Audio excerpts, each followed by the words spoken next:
August 31st, 2023, end of day, Thursday. Our Father who requires sincere obedience. King Nebuchadnezzar had a dream that had vexed him, so he demanded an interpretation of the dream from the magicians, enchanters, sorcerers, and astrologers who served in his court. The astrologers asked the king to tell them what the dream was about so that they could render an interpretation.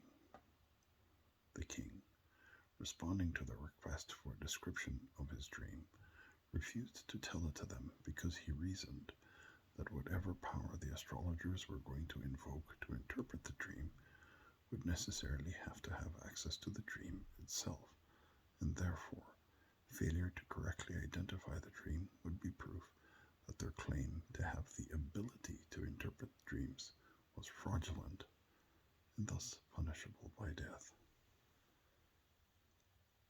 The astrologers, taken aback by the demand, again asked for the dream, and the king's response is captured this way in the book of Daniel, chapter 2, verses 8 to 9.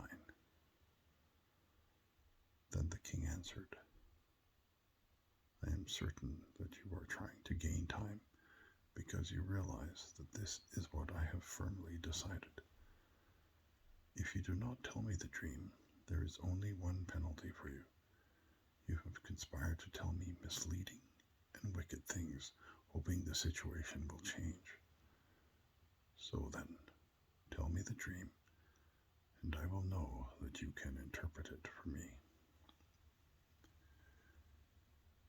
King Nebuchadnezzar, determined to get a legitimate interpretation of his dream, put the entire court of astrologers, magicians, enchanters, and sorcerers into a crisis by pronouncing a death sentence over them if they failed to tell him his dream and its meaning. Sometimes, when asked to do something by the Lord that we are reluctant to undertake, we sometimes drag our feet, hoping that the delay will allow time for the situation to change and we can be let off the hook. We avoid fulfilling the obligation quickly so that we can potentially get out of needing to execute the requirements without directly refusing to do so.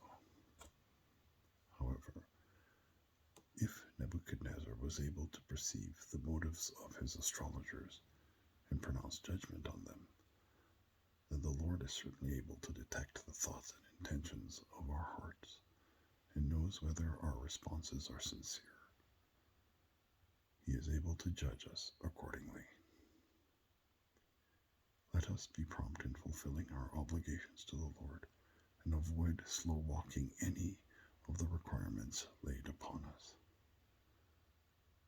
As Deuteronomy chapter 23, verse 21 says, if you make a vow to the Lord, your God, do not be slow to pay it, for the Lord your God will certainly demand it of you, and you will be guilty of sin.